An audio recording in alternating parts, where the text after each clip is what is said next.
Fala galera, Felipe Rolim aqui, mais uma vez aqui no Paulistão no Detalhe, e hoje é muito mais um pós-jogo de Corinthians e Guarani do que uma análise de um gol, de uma jogada, de um ataque ou de uma defesa. Algumas coisas saíram do script nesse time do Corinthians e a gente tem que entender se foi só um jogo ou se é daqui pra frente assim com o Vitor Pereira.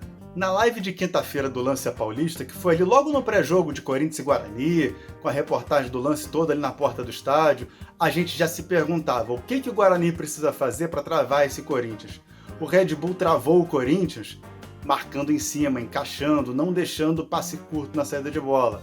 A mesma coisa fez o Palmeiras. O Guarani podia ter feito igual, mas não é do feitio do time. O que a gente viu? Um Guarani jogando do jeito que ele costuma jogar o Paulistão inteiro. Bloco médio, marcando mais embaixo para tentar recuperar essa bola no campo de defesa e aí ligar o Lucão, ligar os seus pontas. Foi assim no primeiro tempo. O Guarani teve dificuldade de construir, teve pouca posse de bola, mas em compensação segurou bem o Corinthians quando o Corinthians foi para o campo de ataque. Se de um lado a gente teve um Guarani que seguiu à risca aquilo que ele se propõe a fazer, do outro a gente teve um Corinthians pilhado.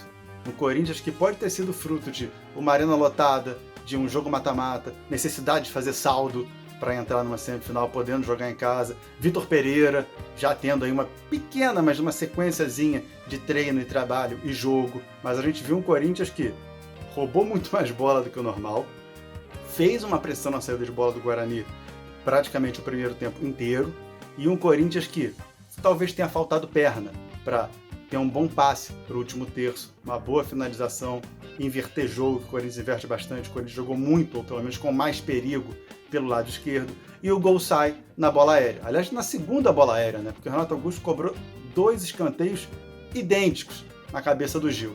Um, o Gil cabeceia para fora, e o outro, o Gil faz o gol. A história do primeiro tempo é o Corinthians marcando demais e não tendo efetividade para fazer o gol.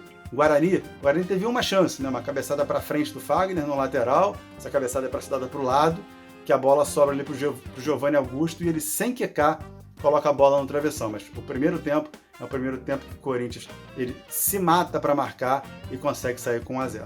O segundo tempo ele começa condicionado pela derrota do Guarani, né? O time do Daniel Paulista tinha que ir para frente. Aí a gente vê o Guarani pressionando saída de bola.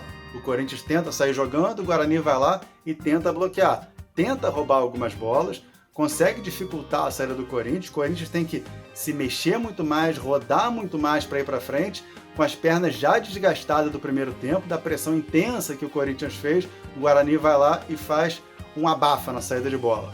Consegue o gol, consegue o empate, também de cabeça, também com gol de zagueiro, e aí volta, né? Volta e tenta se defender no seu campo o resto do jogo e dá certo. Pelo menos leva o jogo para os pênaltis.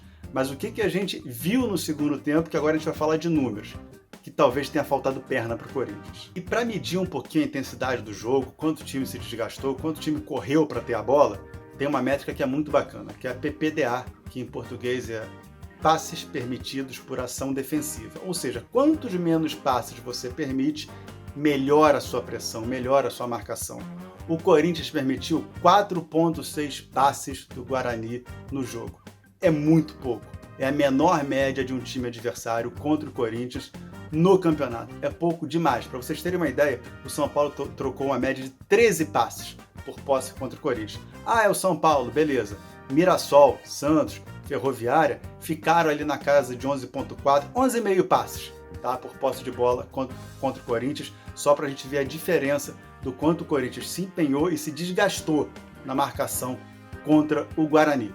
Só que aí tem o outro lado da moeda. O Corinthians normalmente tem uma porcentagem muito alta de bons passes ali para o terço final. É a assistência, ou a segunda assistência, o passe que se não é para colocar na cara do gol, é para achar o ponta, e o ponta vai e enfia essa bola na área.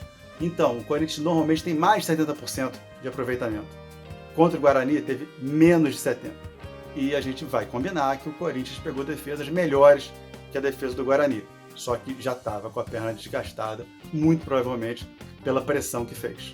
E uma outra métrica que a gente estuda na análise, tá, para a gente ver a intensidade do time que está tentando construir, que está tentando distribuir o jogo, está tentando fazer ações ofensivas, é a intensidade do jogo. Como é que você mede isso? Você mede pela quantidade de passes que um time dá por cada minuto de posse de bola que ele tem. Nesse jogo contra o Guarani, o Corinthians teve a sua menor média, 14,96. 15 passes por minuto, que a gente faz as contas ali e acha um passe a cada 4 segundos. 4 segundos é uma vida e não saiu o passe, né? Então, quer dizer, foi um jogo que o Corinthians se desgastou demais para marcar e talvez tenha faltado perna para construir. E por que não dá para tirar conclusão nenhuma? Porque a gente tem um cenário grande aí. Técnico novo, jogo que valia semifinal, jogo que o Corinthians precisava fazer saldo para jogar a semifinal em casa, arena lotada, torcida toda do Corinthians, todo mundo cantando junto. Então a gente precisa olhar para frente, esperar uns 3, 4, 5 jogos para saber se o que aconteceu contra o Guarani ou se é uma tendência que o Corinthians vai começar a fazer daqui para frente, no final do Paulistão e também no Campeonato Brasileiro.